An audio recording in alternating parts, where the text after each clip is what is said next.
마태복음 22장 1절부터 14절의 말씀을 근거로 왕의 초대, The King's Invitation이라는 제목으로 말씀을 전하겠습니다. 1절 말씀 먼저 시작이 이렇게 말씀하고 있습니다. 1, 2절 말씀입니다. 같이 읽어볼까요? 시작. 예수께서 다시 비유로 대답하여 이르시되 천국은 마치 자기 아들을 위하여 혼인잔치를 베푼 어떤 임금과 같다. 자, 천국은 마치 누구와 같다? 임금과 같다. 절대 따라서 천국은 마치 임금과 같다. 임금이 사는 왕궁과 같다라고 하지 않았고 천국은 마치 임금과 같다라고 하신 거예요. 여러분, 이 말씀 그대로 받으시기를 축복합니다. 말씀 그대로 받으시기를 축복합니다. 여러분, 우리는요 천국을 너무 공간화시켰어요. 공간은 중요합니다. 왜? 성경에 제가 처음부터 말씀드렸지만 에덴 동산에서부터 천국까지죠. 그리고 주님은요 성막 지을 때부터 성전 지을 때 굉장히 건축에 신경 쓰신 분이에요. 그러니까 건축하시는 분들은요 하나님을 닮을 수밖에 없어요. 하나님이 엄청난 건축가세요. 아멘이십니까?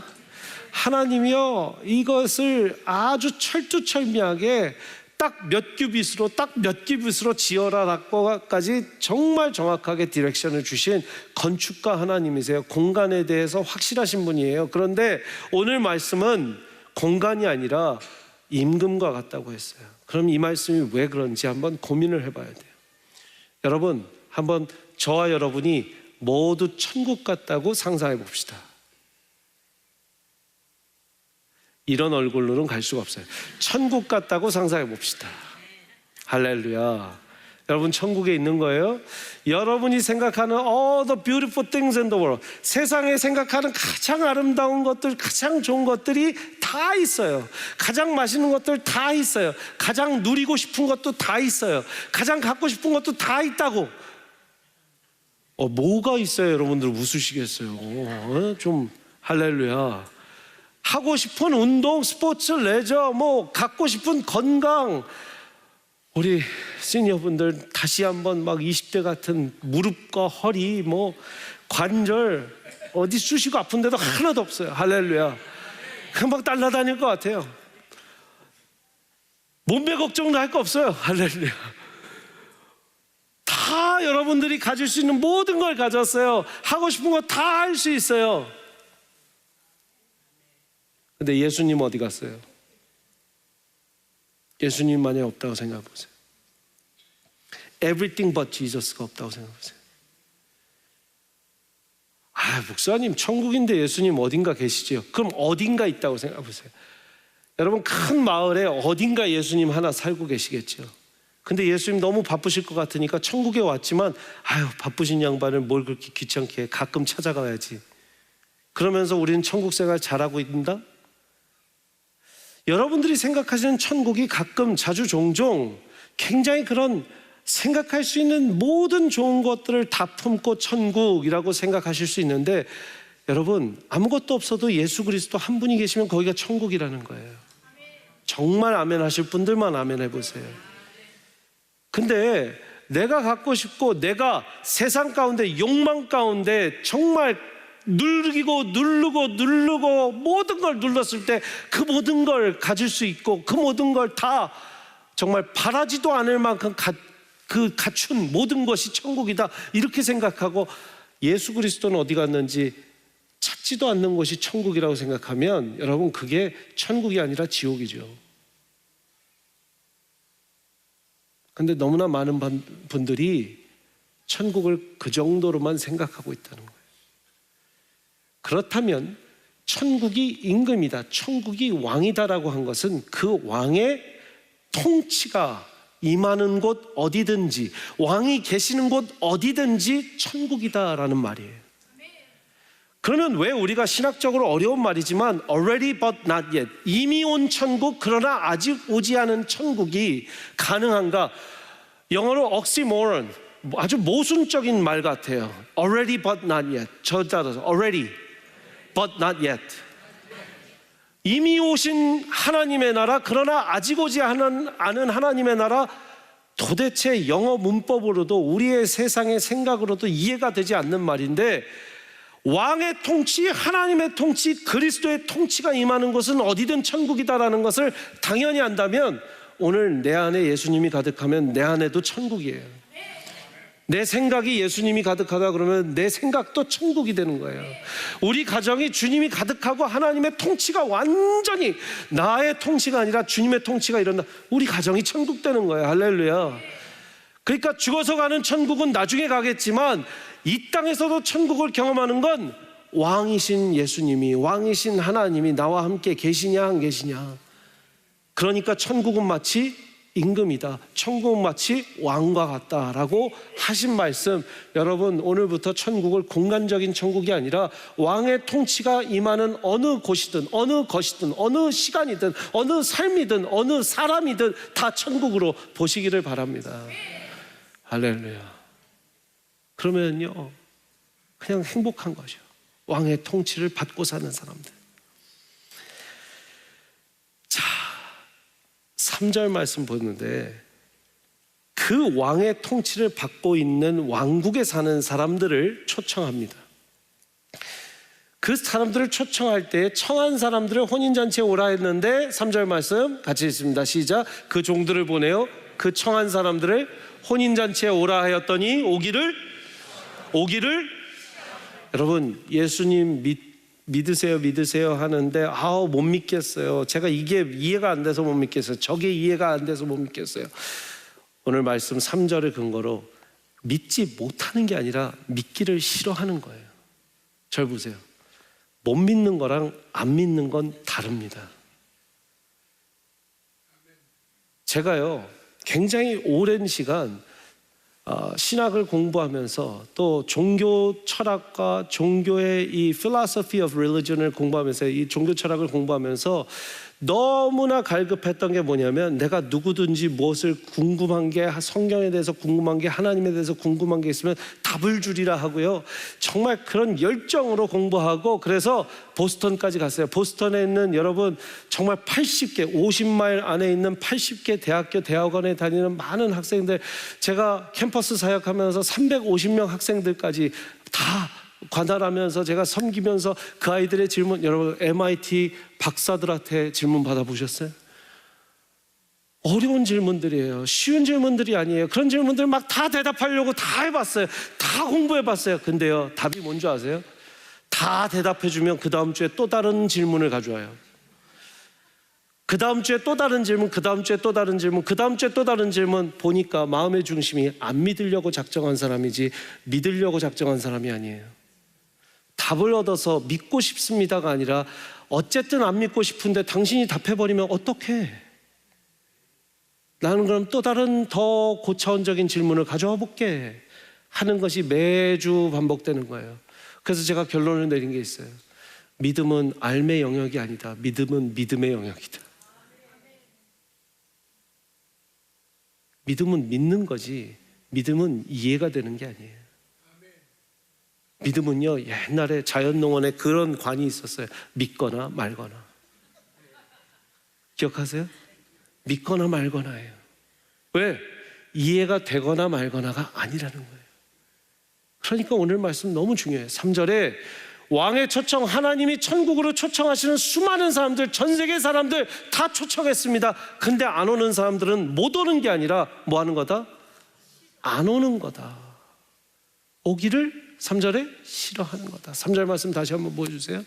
오기를 싫어하는 사람들. 4절 말씀 보니까 다시 다른 종들을 보내며 이르되 청한 사람들에게 이르기를 내가 누가 준비한다고요? 오찬을? 내가 준비한다고. 왕이 준비한다고. 내가 오찬을 준비하겠다. 나의 소와 살찐 짐승을 내가 잡겠다. 내가 모든 음식을 뷔페를 이 피스트를 잔치를 준비하겠다. 그러니까 오소서 하라. 잘 오십시오. 초청해라. 그랬더니 5절 말씀에 들은 사람들이 뭐 했대요? 돌아보지도 않고. 제가 가진 영어 성경의 ESV 성경인데 But they paid no attention and went off. 어텐션도 주지 않고 그냥 돌아보지도 않고 듣는 척 많은 척도 안 하고 그냥 한 사람은 자기 밭으로, 한 사람은 자기 사업하러 가고, 그 남은 자들은 종들을 잡아 모욕하고 죽이기까지 했다라는 거예요. 여러분, 같은 말씀을 누가복음 14장에서 기록하고 있습니다. 누가복음 14장에서는 이렇게 얘기하고 있어요. 다 일치하게 사양하여 한 사람은 이르되 나는 밭을 샀음에 아무래도 나가 보야겠으니 청컨대 나를 양해하도록 하라. 두 번째, 또 한 사람은 이르되 나는 소 5겨리를 샀음에 시험하러 가니 청컨대 나를 양해하도록 하라. 또 한 사람은 이르되 나는 장가 들었으니 그러므로 가지 못하겠노라 하는지라.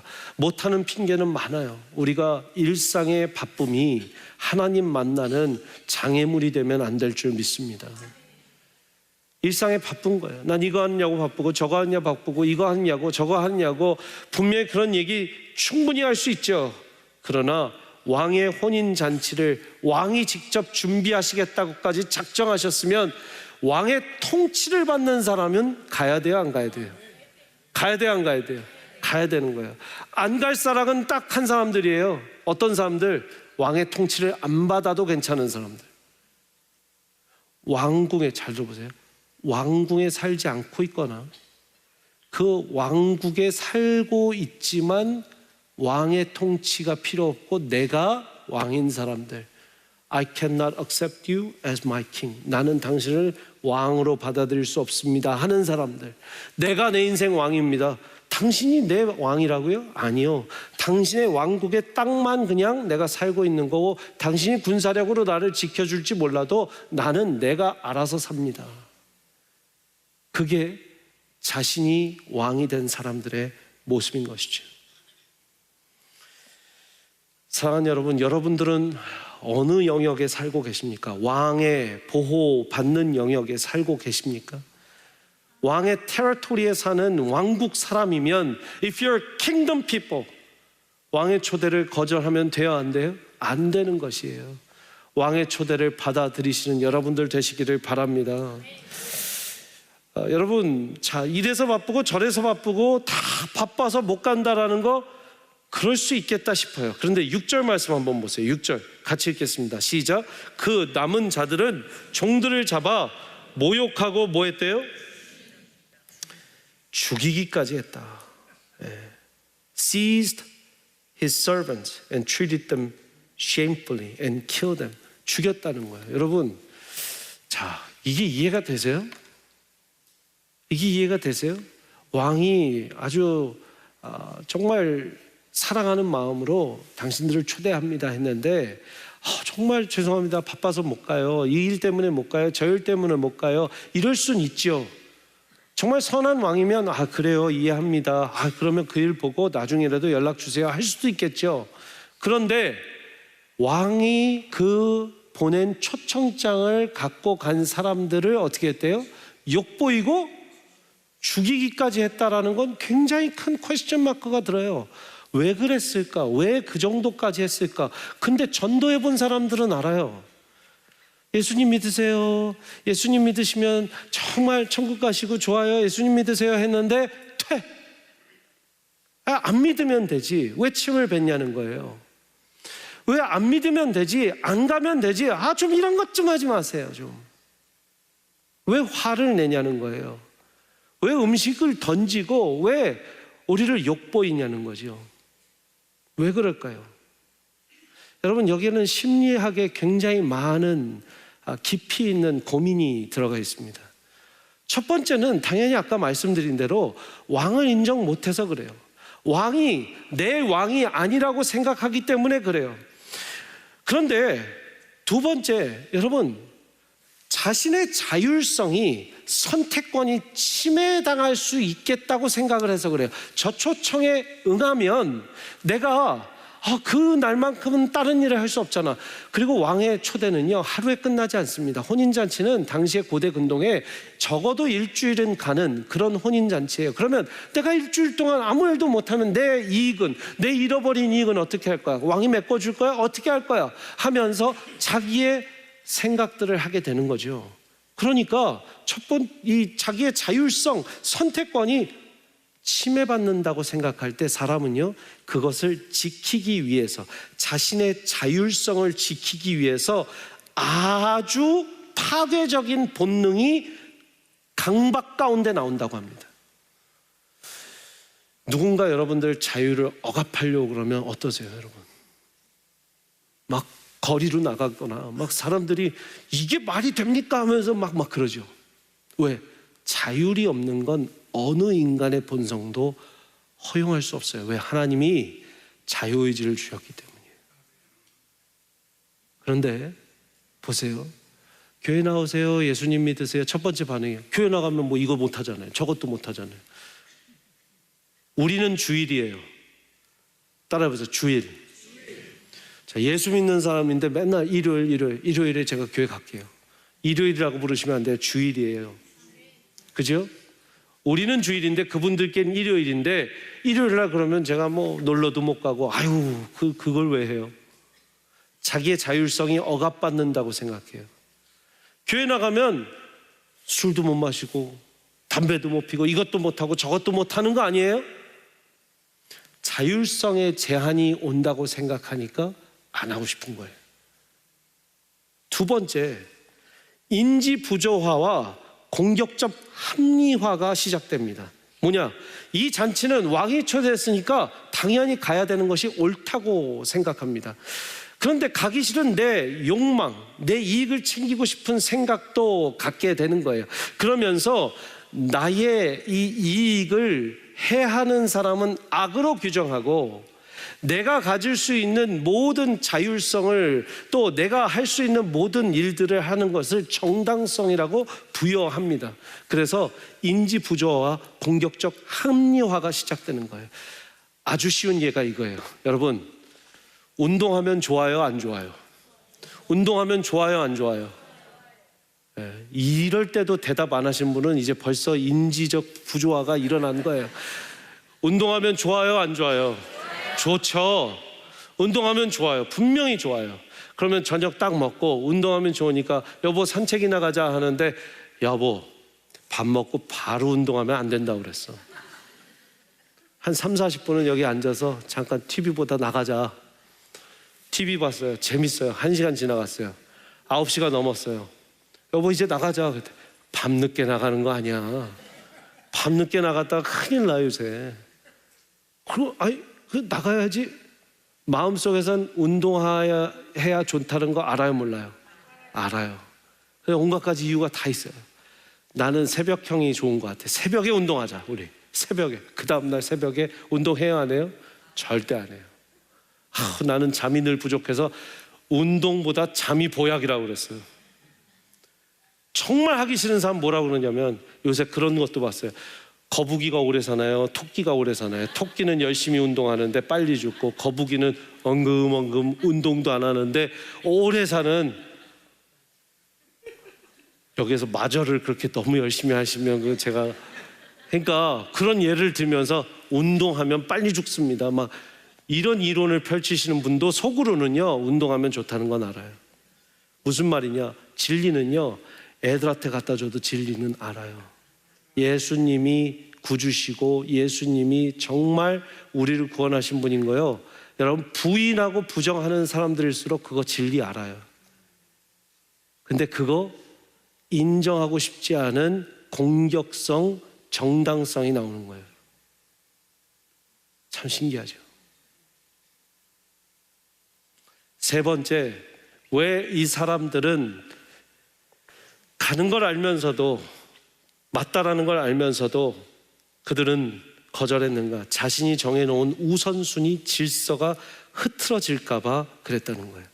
여러분들 중에 이제 연세가 들어갈수록 또 자신의 어떤 방법이 맞는 거를 확인할수록 이런 분들이 있어요.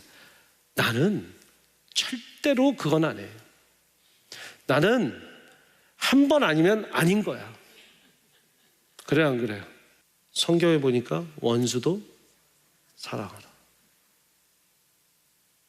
주님 전 그런 사람 아니거든요. 전 절대 안 돼요. 할 수가 없어요. 왜? 성경은 원수도 사랑해라. 왼뺨 맞으면 오른뺨도, 오른뺨 맞으면 왼뺨도 내놔라. 그러니 화해를 안 하고 버틴다? 화합을 안 하고 버틴다? 그거는요, 주님을 믿지 않으면 괜찮은데 주님을 믿는 순간 그거는 안 되는 거죠.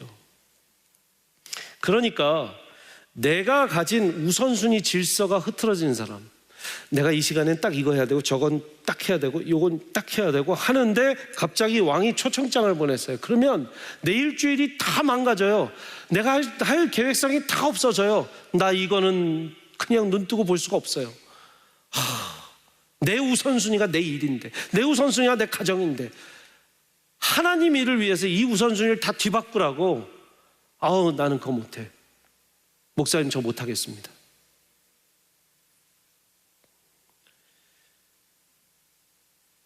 네 번째는요, 도덕적 열등감에 의한 반발입니다. 상대방의 선함이나 옳음이 나의 부족함을 드러내고 인간이 수치심을 드러날까 봐죠. 왕궁에 갔는데 자기가 초라해 보일까 봐, 왕궁에 갔는데 자기는 아무것도 아닌 사람 같을까 봐, 이런 거죠.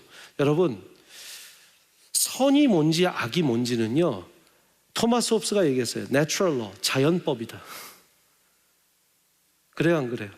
가인과 아벨 때 율법이 있었어요, 없었어요? 십계명이, 살인하지 말라 있었어요, 없었어요? 가인과 아벨 때 없었어요. 그런데도 살인하고 나서 숨었어요, 안 숨었어요? 숨었죠. 자기도 알아요. 법이 없었어도, 십계명이 없었어도 죽이는 건 옳지 않다라는 걸 알아요, 몰라요? 사람이 압니다. 이게 모럴법이에요. 이 인간의 natural law, law of nature, 자연법이라는 거예요. 여러분, 사람은요, 도덕적으로 열등감이 생기게 되고 불편함이 생기게 되면 칼같이 합니다. 교회 갔는데 목사님이 뭐 저렇게 뭐 말씀하시고, 우리 장로님이, 우리 집사님이 저렇게 하시고. 근데 남성분들 중에 많이 그런 역할이 있어요. 왜? 한국 남성분들이나 미국 남성분들이 워낙 사회에서 터프한 일들을 많이 경험하시기 때문에 하는 말이 뭐냐면, 다 사람이야. 선하면 얼마나 선하다고 그래. 다 자기의 수준으로 내려야 돼요. 그래야 마음이 편해요. 여러분, 그러니까 정치 철학에서도 우리가 늘 배우는 겁니다. 정치 철학에서도요, 뭐가 옳은 길인지는 다 알아요. 근데 왜 사람들이 그 안에서 방법론이 바뀌냐면, 이 방법만 택해서 어떻게 다 정의가 이루어집니까? 이 방법도 하고 저 방법도 해야 그 정의라도 지키죠 하는 그 방법론에서 사람들이 달라지는 거예요. 이해가 되세요? 뭐가 옳고 그른지는요, 초등학교 애도 알아요. 근데 그 옳고 그른지를 지켜내는 방법이 다른 거예요. 그러다 보니까 선한 사람은 하나도 없어. 성경엔 써있죠. 맞습니다. 그러나 그것을 그렇게 말하면서 나는 저 사람도 문제 있다고 봐, 이 사람도 문제 있다고 봐, 저 사람도 문제 있다고 봐, 다 문제 있어. 그러니까 같이 문제 있는 사람들끼리 무슨 교회를 가? 교회에서 왜 그렇게 다 착한 척들 해? 나 싫더라. 그게 제일 싫더라. 그럼 어디 교회에서 다 조폭들이 돼볼까요?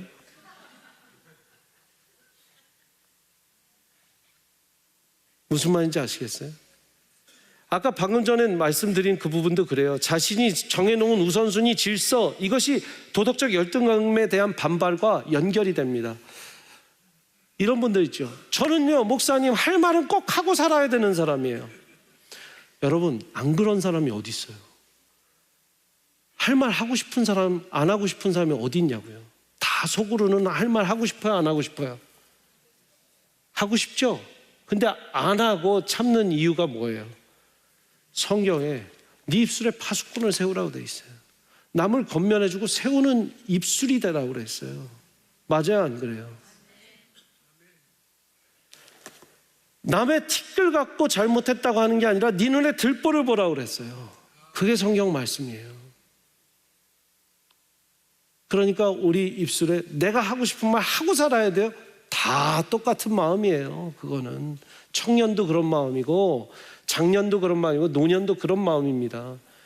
그런데 하나님께서는요, 그거보다 우선순위를 정할 사람, 안 정할 사람을 나누세요. 정하는 사람은 하나님 말씀은 이렇게 했으니까 내가 할 말, 안 할 말 골라서 해야지. 주님께서 기뻐하시는 말, 주님께서 기뻐하시는 언어 생활, 남을 세워주는 입술, 아멘, 돼야지. 나보다 남을 낮게 여기라고 빌립보서에 돼 있어요. 그럼 나보다 남을 낮게 여기게 말씀으로 권면하고 축복해야지. 이런 분들이 딱 이거예요. 도덕적 열등감에 의한 반박. 교회에서 막 축복합니다. 그럼 난 너무 불편해. 왜? 그만큼 자신이 축복받을 수 있는 존재라고 느껴지지 않으니까 그래요. 그러니까 세상처럼 나를 막대해 주는 그런 조직 집단이면 나도 막대할 텐데, 여기는 축복합니다, 사랑합니다 형제님. 그런데 당신 진짜 날 사랑해? 오늘 봤는데 어떻게 날 사랑해?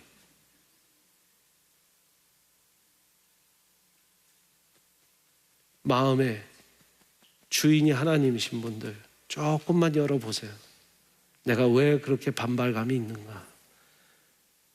마지막 하나는요, 무논리예요. 무논리. 폭력은요, 논리가 없습니다. 전쟁에 대한 논리도 있어요. 전쟁론도 있지 않습니까? 그죠? 그런데요, 어떤 논리도 없을 때 폭력은 논리가 통하지 않을 때 버리는 인간의 마지막 수단이라고 되어 있어요. 폭력은 논리가 통하지 않을 때 인간의 마지막 수단. 막 말싸움하다가 더 이상 말이 안 통하니까 세상에서 제일 무서운 사람은 책 수백 권 읽은 사람이 아니라 책 몇 권 읽은 사람? 한 권 읽은 사람이에요. 책 한 권 읽은 사람이 제일 무서워요. 경험치가 많은 사람이 아닙니다. 저분은 경험이 많아서 말 상대하기도 어려워, 이게 아니라 경험 하나만 하신 분이 세상에 제일 무서워요. 제가 경험한 건 그게 아닙니다, 목사님. 제가 경험한 교회는 그게 아닌데요. 저희 교단은 그렇지 않습니다.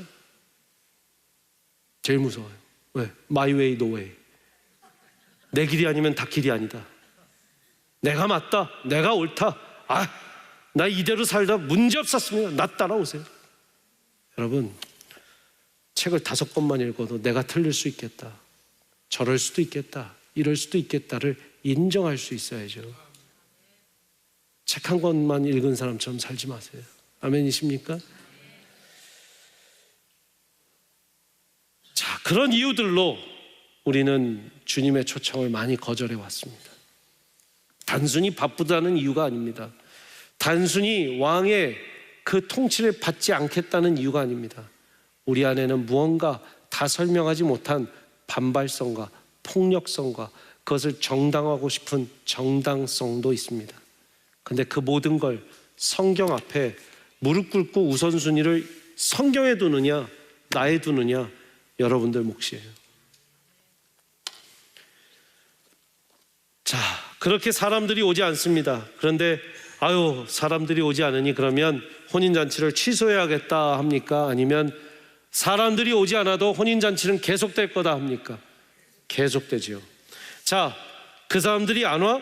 오기를 싫어해? 그러면 자, 이제 나가서 다른 사람들을 초대해. 뭐라고 합니까? 9절 말씀에 네 거리 길을 가서 사람을 만나는 대로 혼인잔치에 청하여 오라. 네 거리는요, 여러분, 사거리인데 우리는 도심에도 사거리가 있지만 옛날 고대 이 근동에는 네 거리라고 하면 성 밖을 얘기합니다. 그 왕의 통치를 받는 사람들 그 제외하고 밖의 사람들, 그러니까 내 왕국이 아니어도 돼, 밖에 나가 어떤 네 거리의 사람들이라도 됐고, 10절 말씀, 종들이 길에 나가 누구나 선한 자나 악한 자나 아니면 악한 자나 선한 자나, 악한 자를 먼저 얘기한 이유가 있겠죠. 악한 자나, 절따서 악한 자나 선한 자나 만나는 대로 모두 데려오라. 혼인잔치에 손님들이 뭐 했대요? 가득했대요. 이제 악한 자, 선한 자, 또 유대인이 아닌 자, 무슨 말인지 아시죠? 유대인이 아니어도 내 왕국의 테리토리가 아니어도 이방인이라도 누구도 초대해서 와. 옵니다. 예수님 만나러 옵니다. 하나님 만나러 옵니다. 그런데 거기에 또 하나 마지막 관문이 있어요. 왔으면 됐지, 아무나 오라며요. 그래서 왔던 사람들이 아니라, 여러분, 하나님께서 뭘 보시나? 딱 하나를 더 보세요. 11절 말씀입니다. 같이 읽습니다. 시작. 임금이 손님들을 보러 들어올세 거기서 예복을 입지 않은 한 사람을 보고, 뭐를 안 입은 사람? 예복을 안 입은 사람. 12절 이르되 친구여, 친구라고 먼저 불러요. 어찌하여 예복을 입지 않고 여기 들어왔느냐 하니 그가 아무 말도 못했다. 여러분, 잘 보세요. 예복은요, 목사님, 이럴 수도 있는 거 아니에요? 저도 가끔 이렇게 결혼식에 입고 갈 옷이 없어서 내가 이 옷 입어도 되나? 저 옷 입어도 되나? 하는 고민이 있어요. 근데 왕이 초청해놓고 적당한 예복을 안 입었다고 뭐라고 하면 어떡해요? 라고 생각하실 분들에게 배경 설명을 말씀드리면, 왕이 초청할 때는요, 당시에 꼭 예복을 줍니다. 이거 입고 오세요. 이거 입고 오세요. 예복을 줘요. 그러면 그 예복 그대로 주신 거 입고 오면 된다, 안 된다? 됩니다. 그런데 그 예복을 안 입는 사람의 마음은 뭘까요? 내가 시간 내서 가는데 이것까지 입어야 돼? 옷은 좋네. 내가 나중에 당근마켓에서 팔아야겠다. 우리는 당근마켓이 없지만 페이스북 마켓이라도 팔아야겠다. 예복을 줬는데 안 입는 사람. 우리의 예복은 뭡니까? 그리스도의 복음, 복음의 옷, 그리스도의 보혈의 옷, 은혜의 옷, 믿음의 옷을 입고 왔냐 안 입고 왔냐 보신다는 거예요. 잘 보세요. 여러분, 이 사람들은 결혼 예식에 온 사람이에요? 안 온 사람이에요? 온 사람이죠. 지금 초청돼서 초대장 받고 갈게요 해서 온 사람이죠. 맞습니까? 그러면 안 온 사람들은 성 밖에서, 왕궁 밖에서, 왕실 밖에서 왕의 초대장을 거역하고 이미 혼난 사람들이에요. 그런데 이 사람들은 왕을 거역하기를 어디에서 거역하냐면, 떡하니 왕실에 들어와서 왕이 초대한 그 초청장 안에, 파티장 안에서 왕을 모욕 준 거죠. 왜? 왕이 준 옷을 안 입고 왔으니까. 이해가 되세요? 자, 이게 누구 얘기냐면 저와 여러분 얘기예요. 이 교회 문 밖을 들어온 사람들 중에, 예수 그리스도를 믿기로 작정한 사람들 중에 천국문엔 들어가서 함께 잔치에 참여는 하고 있는데, 예복을 정확히 주께서 원하시는 예복을 입지 않은 사람들에게, 너는 천국문은 들어와서 내 앞에 있긴 있는데 내 앞에서 내가 준 이 예복을 입지 않는 나를 모욕하면 어떤 모욕이냐라고 묻는 거예요. 주님, 제가 입었잖아요. 예수님 믿었고요. 예수 믿는다고 제가 영접기도도 했고요. 이제 세미양교에서 침례도 받았어요. 침례 증서도 있어요. 세례도 받았어요. 뭐가 문제인 거예요? 너 평생 내가 그게 예복이라고 했니? 너 믿고 난 후에는 나랑 매일 말씀 보고 그 의의 길을 걸어가고 성령의 그 동행하심을 함께 걷고 말씀 기도 찬양의 삶을 사는 예복을 입으라고 했니 안 했니? 했죠. 근데 네 옷은 왜 이렇게 세상 옷이니? 왜 이렇게 세상 옷에 입고 왔니? 여기까지. 전 천국만 들어오면 되는 줄. 아니야. 넌 내가 준 예복을 입지 않았어. 그것도 내 왕궁에서, 내 바로 눈앞에서. 여러분, 이게 우리한테 주시는 마지막 메시지예요. 거기에는 목사도 선교사님도 장로도 권사도 어떤 타이틀도 필요 없어요. 여러분, 그날 마지막 날 보실 거예요. 제가 어떤 예복을 입는지, 여러분들이 어떤 예복을 입는지. 우리는 여기에서 척할 수 있고 다 감출 수 있지만 마지막 날은 다 보인다고요. 저분 되게 세상적인 옷 입었네. 저분 되게 하나님이 원하시는 예복을 입었네. 여러분, 목사 한 수 된다고 해도 다 목사 되는 거 아니에요. 제가 매년 달라요. 작년에 이은상 목사가 다르고요, 올해 이은상 목사가 다릅니다. 10년 후, 20년 후 저를 만나면 또 다른 목사가 돼 있을 거예요. 왜? 목사 안수 받는다고 목사가 되는 게 아니죠.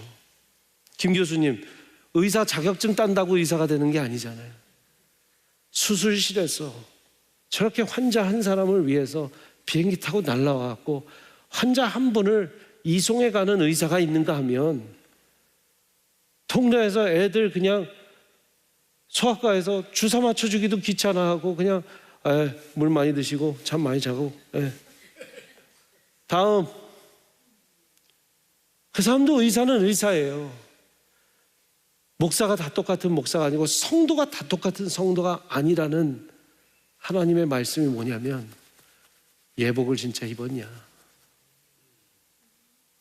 식장에 들어온 게 다가 아니지 않냐? 여러분, 이거는요, 제가 웃으면서 말하지만 하나님의 엄청난 경고의 메시지인 줄 믿습니다. 금요일도 혹시 설교 안 들으신 분은 꼭 가서 들으세요. 10처녀 비유를 설교했어요. 10처녀 중에 그 기름을 준비하지 못한 5처녀가 여러분 세상에 있는 사람들 얘기가 아닙니다. 그 10처녀 모두 다시 오실 재림 예수를 기다린 사람들이고요, 다시 오실 재림 예수 때문에 밤에 깬 사람들이고, 다시 오실 재림 예수 때문에 불을 밝히려고 등불을 밝혔던 사람들이에요. 근데 기름이 모자란 사람들이에요. 기름, 하나님과 함께 했던 시간, 성령과의 교제, 말씀 외워놓은 거, 말씀 먹어놓은 거, 그거 기름 없으면 금방 불 떨어져요. 그러면 신부와 같이 못 들어간다. 그게 메시지잖아요. 사랑하는 여러분, 오늘 말씀이 여러분들과 함께 꼭 기억될, 천국에서 함께 볼 수 있는 정확한 천국의 예복을 입으시는 저와 여러분들 되시기를 축복합니다. 기도하겠습니다. 하나님, 주님이 주신 초청장을 스팸 메일처럼 버려지는 않았습니까? 교회에서 이거 하자 저거 하자 할 때 스팸 메일처럼 귀찮아하지는 않았습니까? 주님, 주께서 주시는 정말 살아있는 말씀이, 너는 내 왕궁에 와서 무슨 옷을 입었느냐? 이 왕의 초대에 내가 이미 준 그리스도의 예복과 말씀의 예복과 성령 교제의 예복을 너는 입고 왔느냐? 주님, 주님, 주께서 주신 예복 정말 매일매일 주님, 저희가 입어보고 또 입어봐서 오늘 이렇게 입고 왔습니다. 주님, 나를 받아주옵소서. 할 수 있는 모든 세미한 성도님들 되게 하여 주옵소서. 예수 그리스도의 이름으로 기도합니다. 우리 다 함께 일어나셔서 오늘 우리의 신앙 고백을 이 찬양으로 올려드리도록 하겠습니다. 많은 이들 말하고 많은 이들 노래하지만, 왜요? 많은 이들 초대는 됐어요. 청함을 입은 자는 많되 택함을 입은 자는 적으니라. 그 청함을 입은 사람 많습니다. 그러나 택함을 입은 사람, 누군가 그 예복 입은 사람, 가지 않는 길, 사람들이 두려워하고 험난하다고 생각하는 길, 그 길, 정말 복음 앞에 다시 서며 가는 길, 그 길을 가는 저와 여러분들 되시길 간절히 축복합니다. 같이 찬양하겠습니다.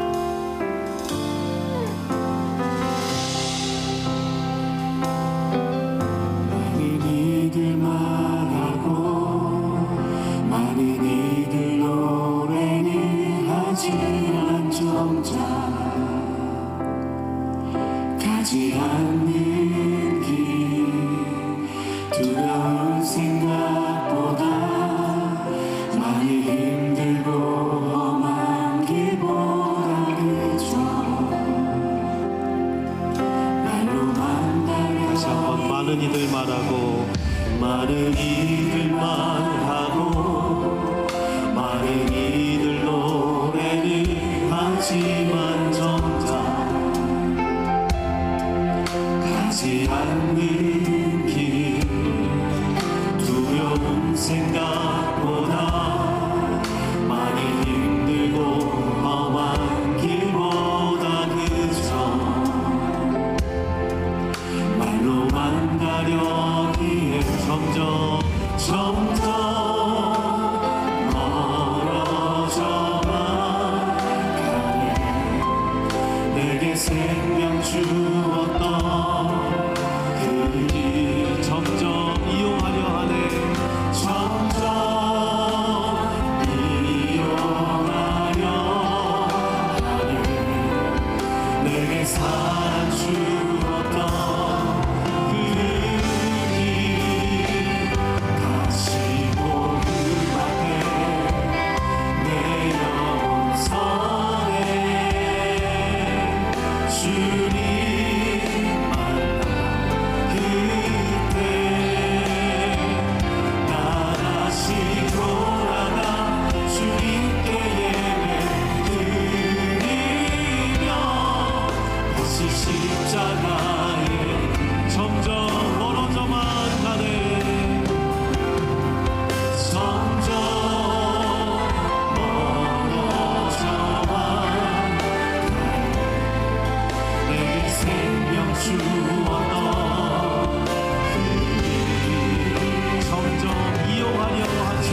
내 앞에 서서 다시 한번 나를 정말 너의 인생의 주인으로 받아들이느냐? 그러면 네 왕국을 좀 무너뜨려라. 네 왕국을 좀 내려놔라. 내가 네 왕국의 왕이 되길 원한다. 난 널 수없이 초대한다, 초청한다, 그리고 노크한다. 근데 도무지 문을 열지 않는구나. 폭력성이 가해지고 정당성이 가해져서 너는 이렇게 하는 게 너무 정당화됐구나. 너의 마음의 벽이 통곡의 벽보다 더 뚫기가 힘들다. 주님, 오늘 우리가 다시 돌아봅니다. 주님 앞에 다시 무릎 꿇는 영혼들이 많아지길 원합니다. 주님, 주님의 초대에 응하게 하여 주옵소서. 혹시 여러분들 오늘 2부 예배 가운데 주님, 저는 예복을 입지 않은 건 물론이거니와 아직 사실 초대도 응하지 않았습니다. 주님이 주신 초대 수없이 받았는데 아까 딱 이야기한 것처럼 스팸처럼 그냥 치부해버리고 또 누군가 다음번에 나한테 또 보내주겠지, 또 나한테 초대해주겠지. 혹시 그런 분 계시고 내가 오늘 정말 그 초대장에 응하기를 원한다 하시는 분들 계시면은요, 마음이 한번 손을 얹고 저를 따라서 기도해 보시면 좋겠습니다. 자기만 들리는 목소리로 하셔도 되고 옆에 사람 들리는 목소리 정도 하셔도 돼요. 정말 주님께서 들으시는 초청에 응하는 응답이 되길 바라는데요, 절 따라서 한번 기도하겠습니다. 주님, 저는 죄인입니다. 제 죄를 아시고 십자가 못 박혀 죽으신 예수 그리스도, 그 아들 예수님을 이 땅에 보내주심에 감사합니다. 그 아들 예수 그리스도의 그 보혈의 공로, 은혜, 사랑을 내가 믿어보겠습니다. 주님 초청에 응하겠습니다. 주님, 나를 받아 주옵소서. 부활하신 예수님, 나를 위해 부활하신 예수님, 나를 위해 십자가에 못 박히셨으니 다시 사신 것도 나를 위함이심을 믿습니다. 내 인생 내가 죽고 내 안에 그리스도가 다시 사시는 역사가 있게 하여 주옵소서. 예수님의 이름으로 기도합니다. 아멘. 이 짧은 기도가 여러분들 주님의 초청에 응하신 응답인 줄 믿습니다. 처음 해보신 분도 계시고 다시 작정하며 하신 분들도 계시겠지만 가벼운 응답이 아닌 줄 믿습니다. 예복을 입으십시오. 주님 기뻐하시는 혼인잔치에 여러분들 모두가 주인공이 되시기를 바랍니다. 이제 우리 아버지의 크신 사랑과 예수 그리스도 십자가 보혈의 공로 은혜, 그 사랑, 부활의 기쁨 능력, 성령님의 감화 감동 역사하심이 오늘 말씀 듣고 주님 초대에 응하고 주님이 주신 예복 잘 입고 가는 주의 착한 종들, 주의 착한 성도들 다 되게 하여 주옵소서. 주님, 순종하고 나아가니 나를 받아 주옵소서. 다짐하고 돌아서는 모든 주의 권속들 머리 위에, 심령 위에, 또 이 시간 선교를 위하여, 복음을 위하여 불태우시는 우리 선교사님들, 사역과 가정 위에, 이 몸된 주님의 교회, 세미한 교회 위에 이제부터 영원토록 함께 하실 것을 간절히 축원하옵나이다. 아멘.